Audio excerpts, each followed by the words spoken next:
Bienvenidos a El Velo Roto, un espacio donde la historia, la política y el poder se analizan más allá de la versión oficial. China humilló a Estados Unidos y casi nadie entendió el mensaje.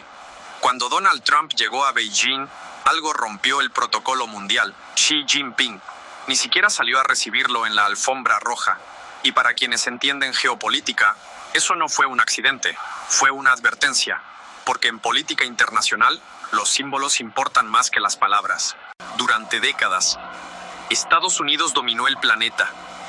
Dominó las guerras, la economía, la tecnología, la cultura, la información. Después de la caída de la Unión Soviética, Washington quedó solo en la cima. Era el mundo unipolar, un solo imperio, un solo centro de poder. Y parecía imposible imaginar que alguien pudiera desafiarlo. Pero mientras Occidente celebraba su victoria, China observaba en silencio, aprendiendo, copiando, construyendo, esperando.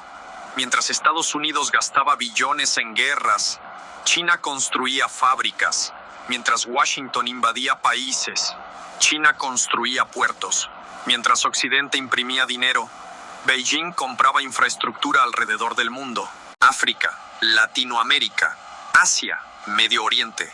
Y lentamente, sin disparar una sola bala, China comenzó a controlar las cadenas de suministro del planeta. Microchips, minerales, tierras raras, tecnología, medicamentos, y el mundo casi no lo notó, hasta que ya era demasiado tarde. Entonces llegó Trump, con un discurso completamente distinto. America First, recuperar empleos, recuperar fábricas, recuperar soberanía industrial. Y quizá, sin darse cuenta, Trump reveló algo que el establishment llevaba años ocultando. Estados Unidos ya dependía demasiado de China. Dependía para producir, dependía para consumir, dependía para sostener precios baratos. La nación más poderosa del planeta comenzaba a depender de su principal rival. Y eso, para cualquier imperio, es una señal de decadencia, porque los imperios no caen de golpe. Primero comienzan a debilitarse desde dentro. Cuando Trump aterrizó en China, muchos esperaban una recepción imperial. Las cámaras listas, la alfombra roja, Xi Jinping esperando personalmente, como ocurría antes con los presidentes estadounidenses. Pero no pasó. Xi no apareció en la pista. Y aunque después hubo ceremonias impresionantes, el mensaje inicial ya estaba enviado. China quería demostrar algo. Estados Unidos ya no inspiraba el mismo temor. Y peor aún, quería que el mundo entero lo viera. Porque en diplomacia, las humillaciones más fuertes son las silenciosas. Pero quizá el cambio ya había comenzado mucho antes. Tal vez empezó cuando Estados Unidos dejó de producir y comenzó solamente a consumir, porque los imperios sobreviven mientras crean riqueza real. Roma cayó cuando dejó de sostener su estructura interna. El Imperio Británico cayó cuando perdió dominio económico. Y algunos analistas creen que Estados Unidos comenzó a debilitarse cuando trasladó su industria al extranjero, porque mientras Wall Street ganaba dinero, las fábricas estadounidenses desaparecían y China las absorbía todas. Entonces apareció otro problema, la división interna, republicanos contra demócratas, crisis migratorias, inflación, desconfianza institucional. Y por primera vez en décadas, muchos estadounidenses comenzaron a sentir algo extraño, que el sistema ya no funcionaba igual. Mientras tanto, China proyectaba estabilidad, orden, disciplina, crecimiento. Y aunque Occidente seguía burlándose, Beijing seguía avanzando silenciosamente. Luego vino Afganistán.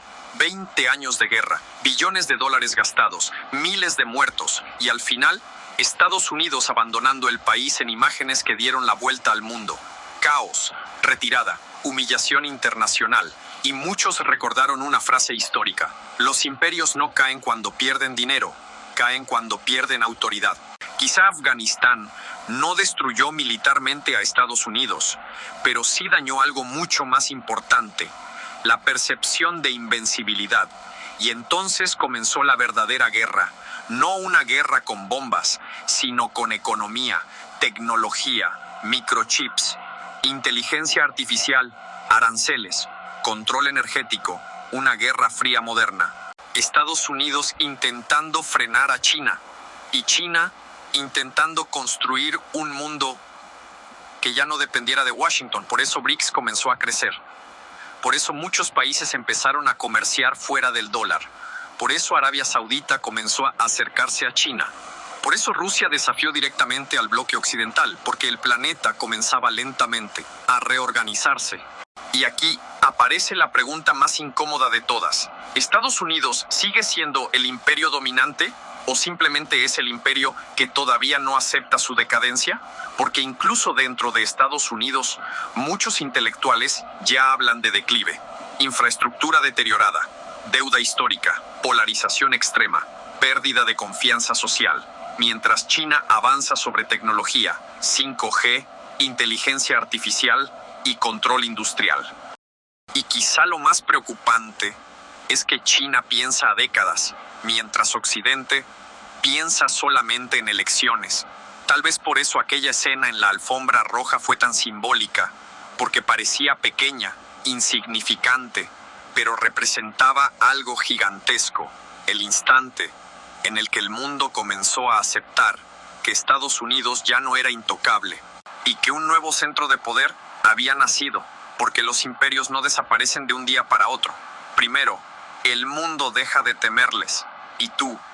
¿Crees que estamos viendo el principio del fin del imperio estadounidense o simplemente el nacimiento de un mundo multipolar? Déjalo en los comentarios.